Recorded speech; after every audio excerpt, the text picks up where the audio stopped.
दोस्तों 8 अप्रैल यानी कल आपके एग्जाम में 2 बजे गणित के पेपर में यही क्वेश्चन आने वाले हैं। बस आप इस वीडियो को पूरा देखना और जो क्वेश्चन मैं आपको बता रहा हूं इनकी प्रैक्टिस करके जाना। इससे मिलते जुलते या फिर यही क्वेश्चन आपके एग्जाम में पूछे जाएंगे। तो चलिए इस वीडियो को शुरू करते हैं।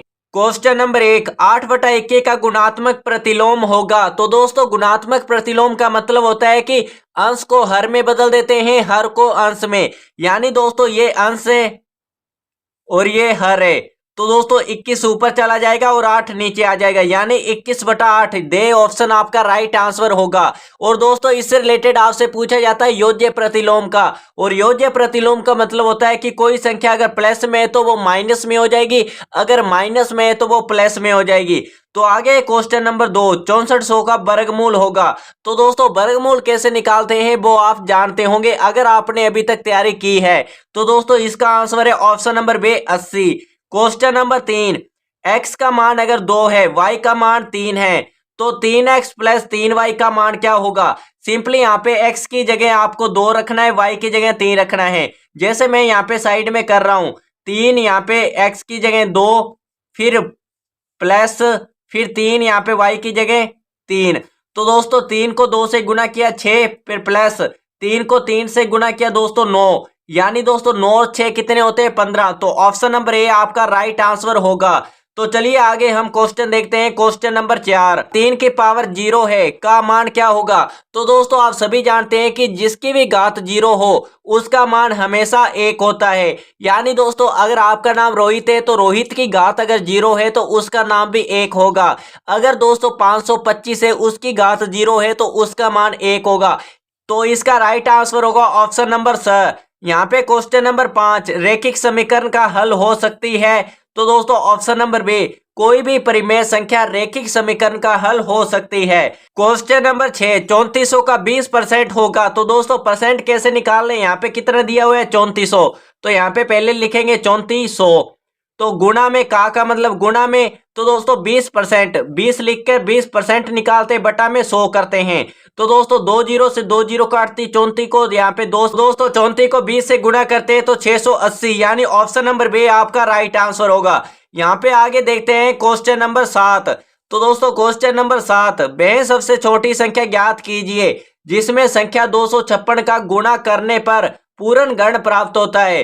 तो दोस्तों सबसे पहले आपको इस तरह गुणनखंड निकालने होंगे।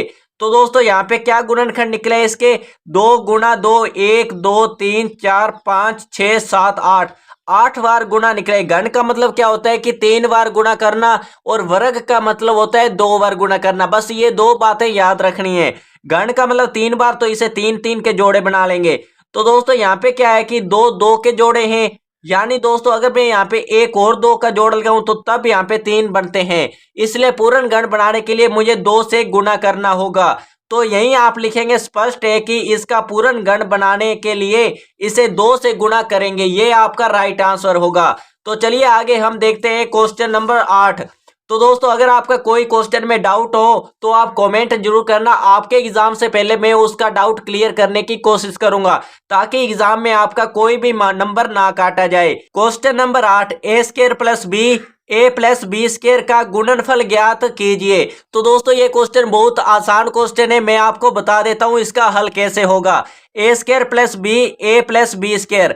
तो दोस्तों आपको क्या करना है कि पहले ए स्क्वायर को इस ब्रैकेट के साथ गुणा करना है। जैसे यहाँ पे ए स्क्वायर, फिर यहाँ पे दोस्तों गुणा, फिर दोस्तों यहाँ पे ए प्लस बी की स्क्वायर के साथ, फिर इस बी को इसके साथ गुणा करना है, इस पूरे ब्रैकेट के साथ।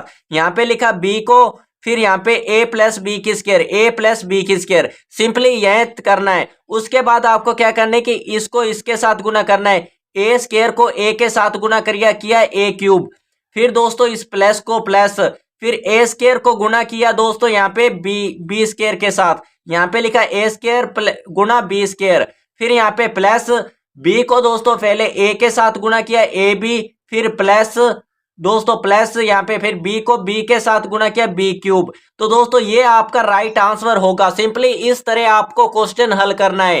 क्वेश्चन नंबर 9, एक समबाहुभुज की कितनी भुजाएं होगी यदि एक बाह्य कोण की माप 24 डिग्री है।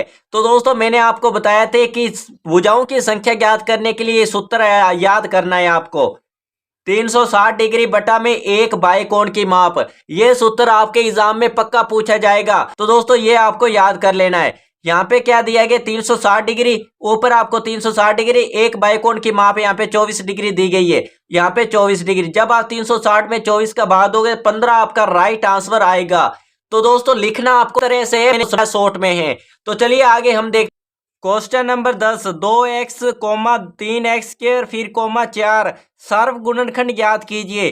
तो दोस्तों इस वीडियो मैंने आपको करवा दिया था, पर वो वीडियो किसी कारण डिलीट हो गई, इसलिए मैं आपके लिए दोबारा वीडियो बना रहा हूं। तो इसके लिए 1 लाइक तो बनता है। तो दोस्तों इसका आंसर क्या लिखोगे, दिए गए एक पदों में संख्यात्मक गुणांक 2, 3 और 4 हैं।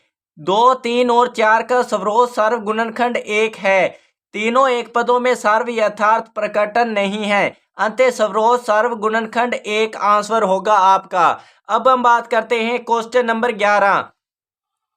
दी गई आकृति में सूचक डी पर रुकने की प्रायिकता ज्ञात कीजिए।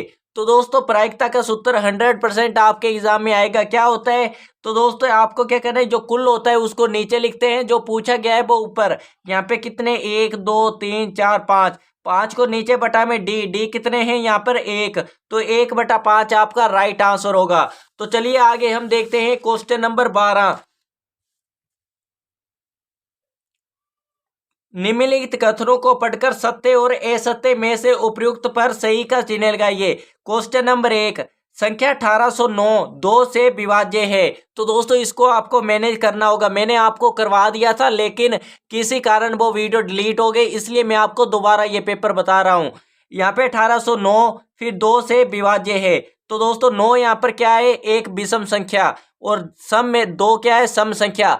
आप कभी भी देख लेना, विषम में विषम का भाग जाएगा और सम में सम का भाग जाएगा, बस ये 2 बातें याद रखना है। अगर आप लास्ट में यहाँ पे विषम संख्या है, यहाँ पे आपको सम दिया गया है, तो यह अविभाज्य है, लेकिन ये कह रहा है विभाज्य, तो ये असत्य है। क्वेश्चन नंबर 2, संख्या 616 9 से अविभाज्य है। यहाँ पे 6 क्या है, एक सम संख्या, और 9 क्या है, विषम संख्या। क्या इसमें भाग जाएगा, नहीं जाएगा भाग, तो अविभाज्य है, इसका मतलब ये सत्य कह रहा है, तो इसको क्या करेंगे, सत्य। क्वेश्चन नंबर 3, यदि विभाजन n भाग 2 से शेषफल 1 प्राप्त होता है तो n की इकाई अंक का विषम होगा। तो दोस्तों ये सत्य है, विषम होगा। क्वेश्चन नंबर 4, कोई संख्या 3 से विभाज्य होती है यदि उसके अंकों का योग 3 से विभाज्य हो। हाँ सत्य है। आगे हम देखते हैं क्वेश्चन नंबर 11। तो दोस्तों दिए गए प्रत्येक ठोस के लिए 2 दृश्य दिए गए हैं। पहला आपको ऊपर सदृश्य फिर पार्श्व सदृश्य की पहचान कर दिए गए रिक्त स्थान ऊपर सदृश्य पार्श्व सदृश्य में से कोई एक विकल्प आपको चुनना है। तो दोस्तों पहले में आप करेंगे पार्श्व सदृश्य, दूसरे में ऊपर सदृश्य, यह ऊपर सदृश्य, यह पार्श्व सदृश्य। तो दोस्तों इस वीडियो में यहीं तक क्वेश्चन, आगे के क्वेश्चन मैं आपको नेक्स्ट वीडियो में करवाने वाला हूं जल्दी। तो इसके लिए इस वीडियो को लाइक करना और चैनल को सब्सक्राइब करके रख लें।